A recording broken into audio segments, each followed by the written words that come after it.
రీసెంట్గా delimitation bill అని ఒకటి పాస్ చేశారు. అసలు ఆ డీలిమిటేషన్ బిల్ అంటే ఏమిటి,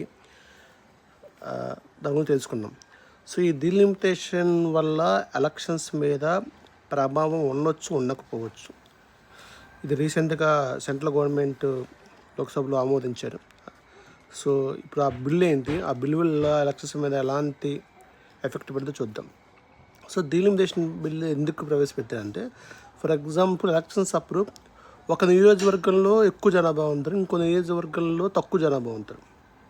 సో దానివల్ల ఏంటి, సమతుల్యత ఈక్వల్గా ఉండదు. ఒక నియోజకవర్గం ఎక్కువ జనాభా, ఇంకో నియోజకవర్గం తక్కువ జనాభా ఉంటారు.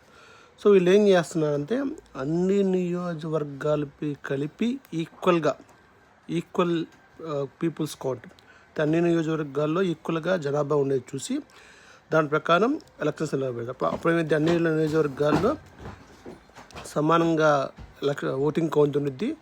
సో దాన్ని బట్టి ఈ ఓటింగ్ శాతం పెరగవచ్చు, తగ్గవచ్చు. ఇప్పుడు ఈ డీలిమిటేషన్ బిల్కి ఏపీ గవర్నమెంట్ కూడా ఆమోదించింది. మరి దీని ప్రభావం రాబోయే ఏపీ ఎలక్షన్స్లో ఉండిద్దా, ఉండదా? So what is the effect of the delimitation bill in the next elections? దీనిపై మీ అభిప్రాయం అయితే కింద కామెంట్ రూపంలో చెప్పండి.